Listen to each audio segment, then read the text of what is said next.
श्री गणेशाय नमः। संकष्टी गणेश चतुर्थी व्रत करने से घर परिवार में आ रही विपदा दूर होती है।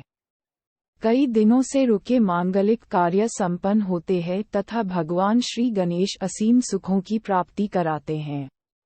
माह की किसी भी चतुर्थी के दिन भगवान श्री गणेश की पूजा के दौरान संकष्टी गणेश चतुर्थी व्रत की कथा पढ़ना अथवा सुनना जरूरी होता है। इससे संबंधित 4 कथाएं प्रचलित हैं। पहली कथा, पौराणिक एवं प्रचलित श्री गणेश कथा के अनुसार एक बार देवता कई विपदाओं में घिरे थे। तब वह मदद मांगने भगवान शिव के पास आए। उस समय शिव के साथ कार्तिकेय तथा गणेश जी भी बैठे थे। देवताओं की बात सुनकर शिव जी ने कार्तिकेय व गणेश जी से पूछा कि तुम में से कौन देवताओं के कष्टों का निवारण कर सकता है। तब कार्तिकेय व गणेश जी दोनों ने ही स्वयं को इस कार्य के लिए सक्षम बताया।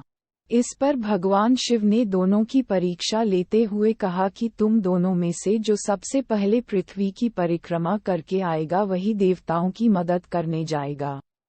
भगवान शिव के मुख से ये वचन सुनते ही कार्तिकेय अपने वाहन मोर पर बैठकर पृथ्वी की परिक्रमा के लिए निकल गए।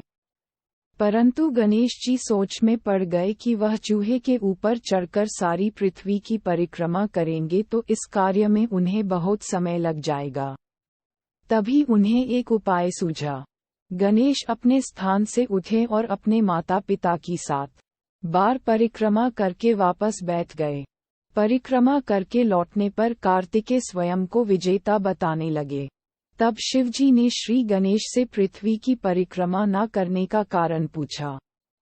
तब गणेश ने कहा, माता पिता के चरणों में ही समस्त लोक हैं। ये सुनकर भगवान शिव ने गणेश जी को देवताओं के संकट दूर करने की आज्ञा दी।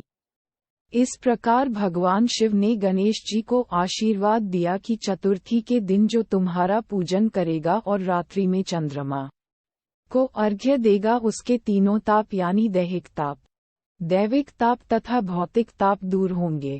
इस व्रत को करने से व्रतधारी के सभी तरह के दुख दूर होंगे और उसे जीवन के भौतिक सुखों की प्राप्ति होगी। चारों तरफ से मनुष्य की सुख समृद्धि बढ़ेगी। पुत्र पौत्रादि धन ऐश्वर्य की कमी नहीं रहेगी। गणेश चतुर्थी व्रत की दूसरी कथा। एक समय की बात है, राजा हरिश्चंद्र के राज्य में एक कुम्हार था। वह मिट्टी के बर्तन बनाता, लेकिन वे कच्चे रह जाते थे। एक पुजारी की सलाह पर उसने इस समस्या को दूर करने के लिए एक छोटे बालक को मिट्टी के बर्तनों के साथ आवा में डाल दिया। उस दिन संकष्टी चतुर्थी का दिन था। उस बच्चे की मां अपने बेटे के लिए परेशान थी। उसने गणेश जी से बेटे की कुशलता की प्रार्थना की। दूसरे दिन जब कुम्हार ने सुबह उठकर देखा तो आवा में उसके बर्तन तो पक गए थे, लेकिन बच्चे का बाल बांका भी नहीं हुआ था। वह डर गया और राजा के दरबार में जाकर सारी घटना बताई। इसके बाद राजा ने उस बच्चे और उसकी मां को बुलवाया तो मां ने सभी तरह के विघ्न को दूर करने वाली संकष्टी चतुर्थी का वर्णन किया। इस घटना के बाद से महिलाएं संतान और परिवार के सौभाग्य के लिए संकट चौथ का व्रत करने लगीं।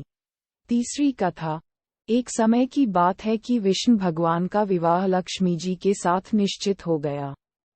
विवाह की तैयारी होने लगी।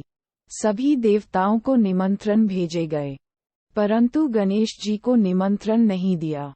कारण जो भी रहा हो, अब भगवान विष्णु की बारात जाने का समय आ गया। सभी देवता अपनी पत्नियों के साथ विवाह समारोह में आए।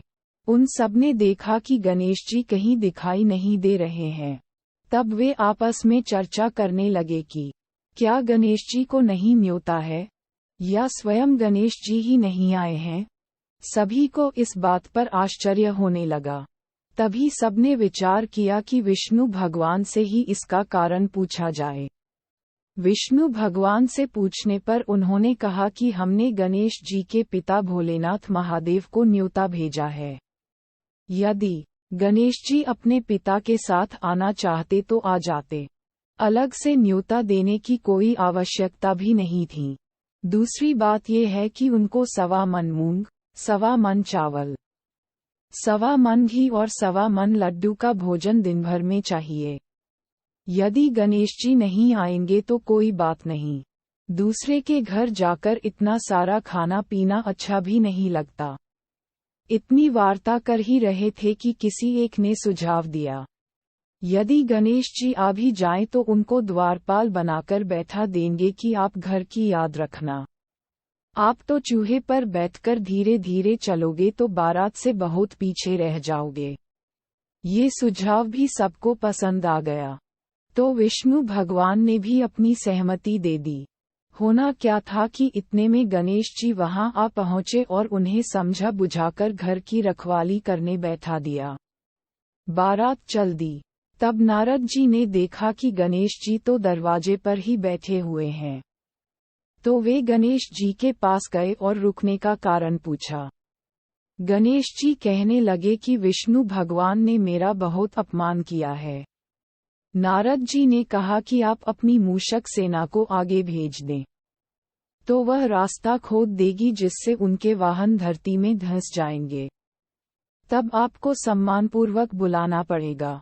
अब तो गणेश जी ने अपनी मूषक सेना जल्दी से आगे भेज दी और सेना ने जमीन पोली कर दी। जब बारात वहां से निकली तो रथों के पहिए धरती में धंस गए। लाख कोशिश करें, परंतु पहिए नहीं निकले।